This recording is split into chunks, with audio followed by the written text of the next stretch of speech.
All right, guys, we've got a bit of a controversial comparison today in our Is It Better Than the Recon 1? But I think it's one that needs to be made because these knives are going to be aiming at a similar market. So again, Recon 1, we've got CTX XHP on the blade. In this case, you can also get S35VN or MagnaCut. Now, MagnaCut's going to cost you quite a bit more. Back here, we've got G10, Triad Lock, typical cold steel clip going on. Very grippy, very large, very comfortable handle. Our competitor today is a very different knife. This is the Hinderer XM18, but this is marketed as a heavy-duty, hard-use, ready-for-anything type of knife, and that's exactly how the Recon 1 is marketed.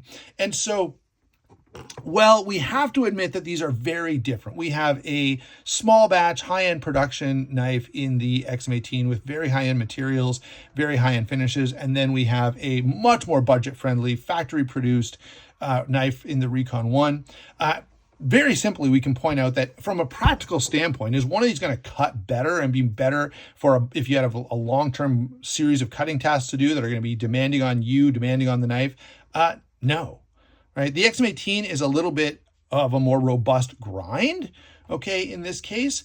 Now, there is a thinner XM18, and there are, some different grinds out there available, just as there are different blade shapes available on the Recon 1.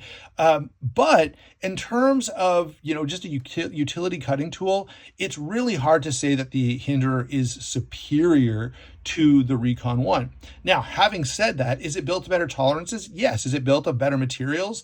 Yes, more expensive materials at least, but performance-wise, there's not a big difference here. Now, again, the difference primarily between these two is going to be pride of ownership, level of interest in the knife hobby. And yes, some people are going to look at this and go, if you can buy this for, a little over $100 and sometimes under $100, and you can buy this for, I don't know, for something, you would be an idiot to pay that much when you can do all the same stuff with this much cheaper knife. Okay. I know that some of you will say that. On the other hand, some of you will say, look, I would never carry a overseas made piece of junk like the Recon 1 when I could carry an XM18. I get all of that. My point here is, first of all, that from a utility standpoint, they're very similar. From a pride of ownership, knife nerd standpoint, okay, the XM18 has a lot going for it in that particular department.